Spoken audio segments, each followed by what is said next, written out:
Demolidor.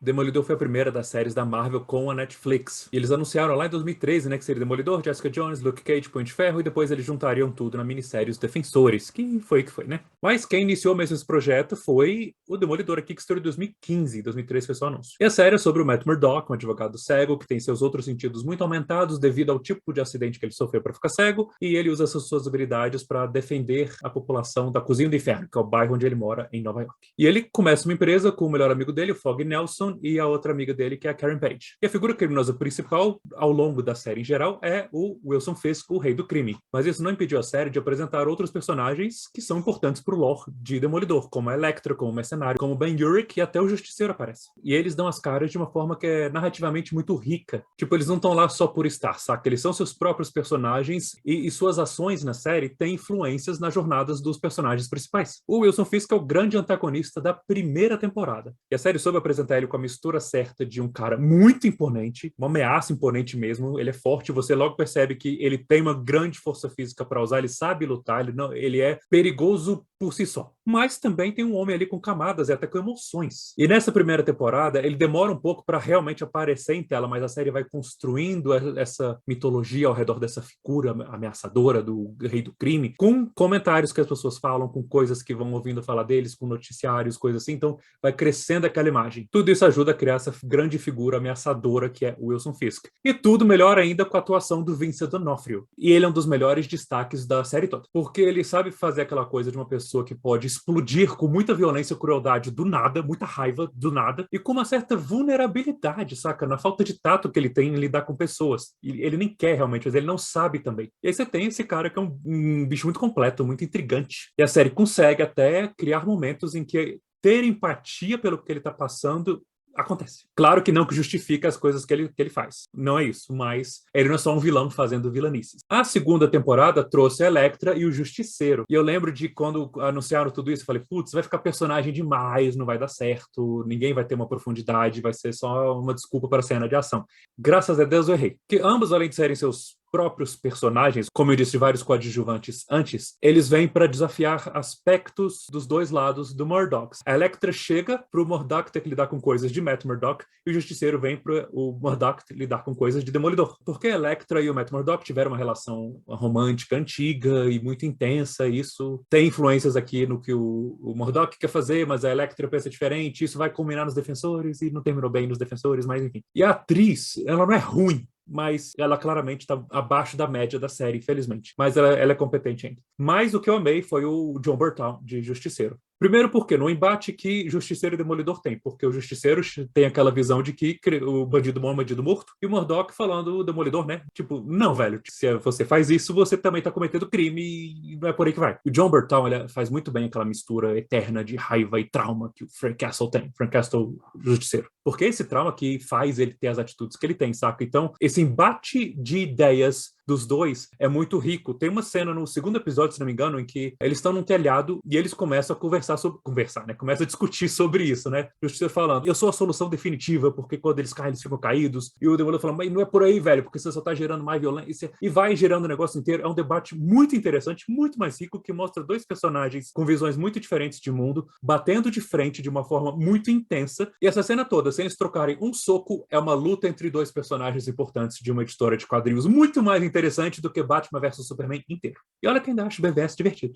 É ruim, mas é divertido. A terceira temporada já acontece depois dos acontecimentos da série dos Defensores. E ela aborda outra coisa muito importante do personagem Matt Murdock Demolidor, que é a fé católica dele. E nessa temporada ele tá desgostoso, ele tá meio quebrado, então ele tá questionando a sua própria fé e assim tá questionando o seu próprio papel como Demolidor. Ele fica se perguntando se o que ele faz está adiantando, se ele faz a coisa certa, se ele é violento demais ou se ele é violento de menos. Ele flerta com essa situação de matar criminoso. E aí há episódios bem memoráveis, onde ele conversa com membros da igreja que cuidam do orfanato onde ele cresceu, saca? Então, o padre que cuidou dele, a freira que cuidou muito dele, e são diálogos excelentes, que são metáforas para os conflitos que ele está tendo internamente, pelas mudanças pelas quais ele precisa passar para ter um arco narrativo, né? Porque se não há mudança, não tem arco narrativo, fica o personagem meio enfadonho. E de vilão aqui na terceira temporada, além da volta do Wilson Fisk, tem um mercenário. Eles introduzem um mercenário aqui e também ele recebeu um bom tratamento de roteiro, viu? Porque o personagem é muito bem construído, ele é claramente psicopata, maluco das ideias, mas, de novo, ele não é só isso, ele não é só um cara que não consegue se importar com as pessoas, gosta de matar e sai matando e é por aí. Não. Claro que ele é psicopata, mas tem traumas antigos ali, tem coisas que ele foi tentando resolver com o tratamento psicológico que... Enfim, não vou falar demais aqui, mas ele é um personagem emocionalmente muito complexo, muito rico, e tem hora que você se pega genuinamente torcendo para que as coisas deem certo para ele, saca? Porque é tão bem construída essa história dele. Você sabe que ele vai virar vilão, porque ele é vilão dos quadrinhos, mas você fica torcendo, fala, se acha, velho. Pô, tem jeito ali. Mas aí também vem a figura do Fisk, que percebe o que o mercenário pode ser e começa a manipular a situação para ele virar vilão, porque ele quer ele trabalhando para ele. E, aliás, está aqui um grande destaque dessa terceira temporada, é o que a série consegue fazer em criar a grande aura de poder absoluto imbatível do Fisk, porque ele começa a temporada na cadeia e vai conduzindo de tal forma que você vê que parece que não tem escapatória dele, saca? Ele vai ter algum controle sobre a vida de alguém que vai ferrar sua vida e ele vai ganhar poder. Tem hora na temporada que vocês pegam, cara, não tem jeito. Esse cara não tem como resolver, eu só matando. E é isso que o Matt Murdock também começa a se questionar. É muito bem escrito, velho. E tá aqui, né, a grande coisa dessa série, o grande trunfo da série Demolidor não é as sequências de luta que são ótimas, são os personagens. Claro que tem sequências de luta fantásticas, aquela do corredor da primeira temporada é icônica, saca? Ficamos falando daquela cena por muito tempo e muita gente quando fala da série Demolidor lembra dessa cena. Mas é nos antagonistas que são tão bem construídos como pessoas e não como avatares de maldade que a série começa a se encorpar. E sim, ter um grande antagonista é um elemento, mas os personagens principais, protagonistas, também têm que ser personagens muito interessantes. Mas o trio Matt Murdock, Fog Nelson, Karen Page funciona, que é uma beleza. É um trio muito bem escrito, os três têm personalidades muito distintas e elas batem de frente um com o outro, saca? Não é só, eu penso assim, você pensa assado, de boa, velho. Não, porque tem hora que, tipo, as decisões que eles precisam tomar vai de frente com isso. E aí, como é que funciona a coisa? Tem diálogos entre eles que são tão empolgantes quanto uma boa sequência de luta. E os três atores, o Charlie Cox, que faz o Matt Murdock, o Eldon Hanson, que faz o Fog Nelson, e a Deborah Ann Woll, que faz a Karen Page, eles entenderam muito bem as motivações de seus personagens. A Karen Page, por exemplo, é uma mulher muito forte, mas ela não é desprovida de medo. Porque tem situações lá que ela quer investigar e vai investigar, mas são situações extremamente perigosas. Então ela vai tremendo, suando, mas vai. E se ela tem que peitar uma pessoa porque ela tá achando uma situação injusta, coisa assim, ela peita. Às vezes até sem noção do perigo, saca? Não é que ela não acha que não tá em perigo, mas às vezes ela se põe em umas situações que eu fico, meu irmão, eu não teria capacidade de imaginar fazer o que ela faz. Aliás, tem uma cena na terceira temporada que ela dá um all-in, assim, saca, no poker, ela aposta tudo numa cena que ela vai conversar com o Fisk, você fica... Mulher, você tá doida? Mas, cara, que personagem.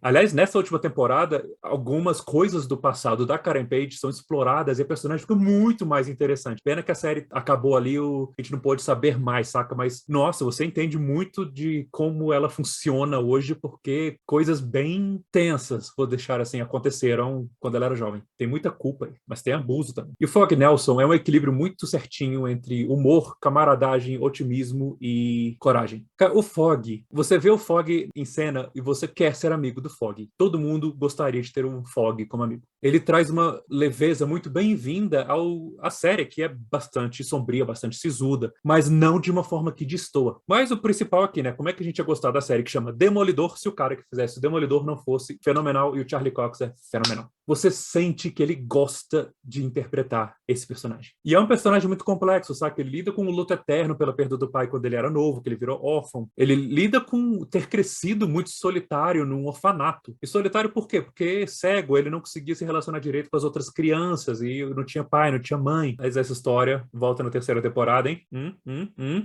Ele lida com o passado dele com a Elektra, tem um peso na vida dele. O passado dele com o Stick, que é o Scott Glenn, que foi o cara que treinou ele nas habilidades de luta e para poder usar bem os outros sentidos, né, sem ser a visão. Ele tem que lidar com a fé dele, essa coisa da culpa católica, sabe? Que ele começar determinado que ele está fazendo a coisa que ele está fazendo pelo bem, que é o certo, mas ele tem dificuldades em aceitar esse papel, porque a coisa não é simples. E esse conflito todo sempre foi parte das histórias do Demolidor. Esse dilema de o quão longe ele deve ir no combate ao crime. Aquilo que eu estava falando, né? Ele, às vezes, flerta com a ideia de matar criminosos. Ele está sempre perguntando se ele está usando violência o suficiente ou violência demais. E isso que começa a chegar nessa história da culpa, né? Da culpa católica. Ele sente muito culpa pelo que ele está fazendo, mas ele também não pode não fazer. E o Charlie Cox entrega tudo isso com postura, com leves impostações na voz, e ele não precisa apelar para ficar gritando, para qualquer tipo de exagero, na verdade. Você sente todas as camadas emocionais no Charlie Cox. Eu gosto da escolha da série não tornar um Demolidor um cara imbatível, saca? Ele apanha pra caramba. E por apanhar muito também, suas outras características são realçadas, como sua dedicação que ele tem que fazer, tudo aquilo que eu tô falando, né? Ele sente que ele tem esse dever e ele fica naquele conflito todo, se ele tá fazendo o suficiente ou não. E nisso tudo, você como espectador vai assistir daquilo, você começa a se perguntar se essa dedicação, essa insistência, essa tenacidade dele é algo inspirador ou obsessivo. Então, em 3 temporadas, mesmo que tenha acabado cedo demais, porque,